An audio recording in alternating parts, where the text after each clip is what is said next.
Welcome to Improvoodoodleboowoodle, where I interview wonderful improvisers. Today's guest is Jonnie! Jonnie has been playing and improvising for ballet for more than 20 plus years. And today he's gonna share some ballet insights and improvising tips with you. Let's get started. People get really intimidated by improvising in ballet, like for people who have not done improvisation before. Do you have any tips or any ideas on how to get them started? I think you always need a starting place. If someone just said make something up completely from nothing, I'd find that harder. Whereas if someone said play me something that sounds like the wind, I'd find that much easier.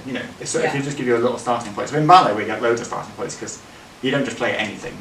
The person who's set in the class, basically all the students are around, or all the dancers around, they're all going to do a warm-up. But they don't know what's coming.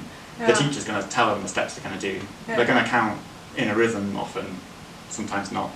And then you're going to play something that matches those steps. So you're never starting from nothing. So you actually have an anchor. Yeah, but it gets much easier because where I am now, I've done it for a long time, I understand what the steps are like. Whereas if they can just sound like words, you're relying a lot on the teacher. At the beginning you're relying a lot on the teachers to be really musical, and then you can kind of play something that they sound like. But if they don't do that, you still got to be able to do it. So, but yeah, I think the hardest thing with improvising is if you just have to think of everything. Is that a completely blank sheet is really difficult. Whereas improvising around something is a lot easier. When you started doing ballet, do you know how to improvise? On the piano? Yeah, I think so. I think I play the piano in quite an improvisatory way anyway. Since young? Yeah, that's how you learn. I grew up going to church, and in church we didn't have the sheet music, but we learnt loads and loads of songs. You kind of learn it all orally. When I try and read music and I can see what it's going to sound like, and I just play something that sounds like that. You know what I mean? I don't really... So you kind of hear it. Yeah, so I don't go this is a B, this is, it's more just I'll play that, So I think I've always been kind of improvisatory, and I've always struggled playing things exactly as they're supposed to be. In ballet, you kind of need to get used to playing in different styles. Yeah, so I think, in ballet, when I was at school, when we learn about music as musicians, if someone says if someone gives you a piece of music, what's the first question you'd ask? You'd say, who's it written by? You say, oh, this is by Mozart. In ballet, they wouldn't, that's not the first question they talk about the style of music. They say, oh, this is a tango, and this is a polka. But they think that as musicians we're going to know what those words mean, but we don't. We don't know what they mean. The only people who know what they mean are the ballet pianists, especially, and they've learned it from the dancers. So you have to learn all these rhythms because some of them will ask for them. They'll say, "Can I have, a polka, please?" And then you've got to be able to play one. I learned it probably from the syllabuses. So people do set exams in ballet, and they have to learn all these set exercises, and they're all set to rhythms. And that's probably where I learned that from, really. I also learned to do it a lot by just playing for classes and finding what worked and what didn't. Just jump straight into it. Yeah. And I think when I started playing for class, I was probably more harmonically complicated. I started off playing for older students and for professional dancers, and gradually I started playing for younger students more recently.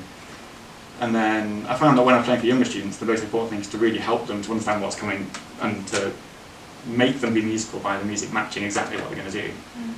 And then I found I was quite good at that, and I had some quite good feedback when I started doing that better. So we have something in ballet, we have it in classical music called a Polonaise. So the rhythm goes,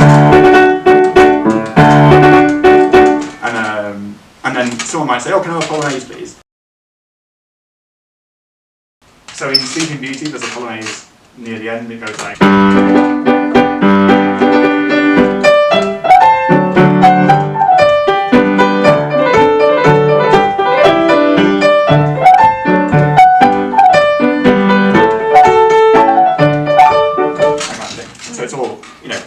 phrases. That'd be a great Polonaise to play. I was playing with some little kids. All they were doing was they were kicking their legs, and they were going up and down and in, up and down and in, up and down and in, ready and go and up and down. So I remember I just played.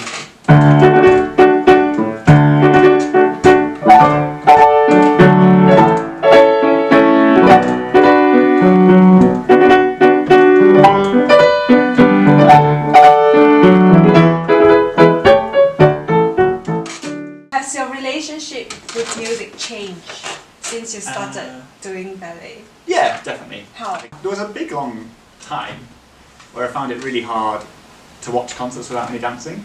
I find it quite boring. Really? Just because you get so used to like things being like theatrical.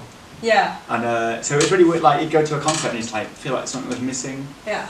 But I think recently I've kind of got over that a bit. Now I'm getting quite a bit more into just music on its own. If you listen to just music, do you like hear movements, like visualize movements? Yeah, I think definitely like if you just listen to music and you often think like, oh, this would be good for this. This would be good for this. You know, there's definitely that kind of thought that goes in my head quite a lot. Yeah. Interesting. Did you do jazz before? I did it in school. Like I played in like a big band. Oh, nice. Never told how to do it properly. Yeah. How did you pick it up? I played the guitar as well. Played the bass as well. So I've always understood like chords. The way the jazz chords are written out is quite, I find it quite natural. It's quite simple. In comparison to the classical. Yeah, well, I mean, either way it's fine. theory. Yeah. So yeah, I never like was taught how to do jazz in school or university or anything. The kind of jazz you play for ballet is very like, kind of probably like quite cheesy jazz. You know, it's not like, I think if a proper jazz person might listen to it and be like, I'm not sure about this. But yeah. But I think it's good for like people who just want to just get a taste of different styles. Yeah. So everything in like ballet class is like a paradox. You've got to be exciting and original, but you've also got to make it really obvious what's going to come next. And you've got to be expressive, but you can't use too much rubato. And you've got to keep people interested, but it's also very functional. You know, you've just got to do a warm up. You know? Can you play the original Hornpipe? Yeah. Like Hornpipe's like a national dance, and Hornpipe is a step. Like all the Polonaise is a ballet step or a national step. So Hornpipe is this kind of thing. You know. So Hornpipe is like.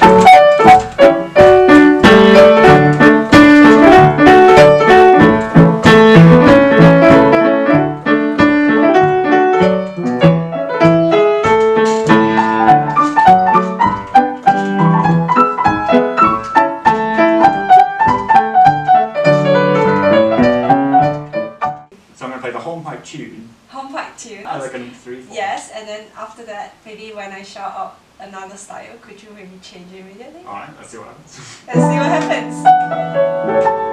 So this is Hornpipe.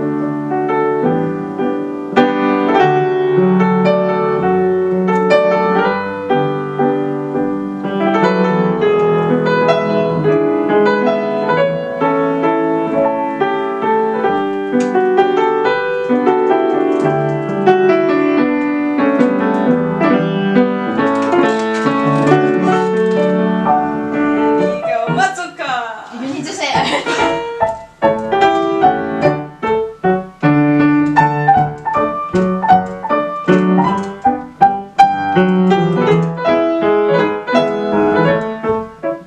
And we go waltz.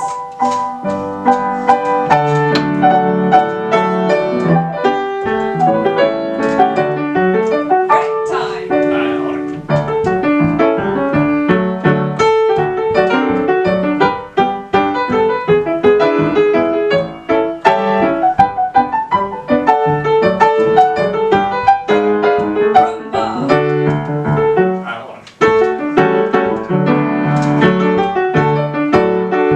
That's not great. So. Yeah, that's good.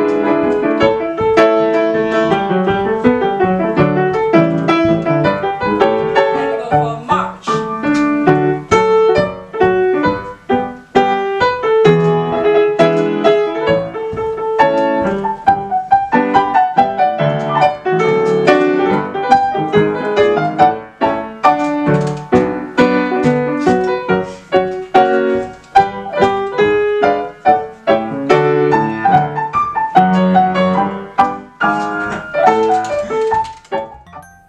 And that's it. Thank you for listening. For more improvising tips with Jonnie, check out my Instagram. If you like this episode, leave a comment. Till then, don't forget to keep improvising. This is a good key, isn't it?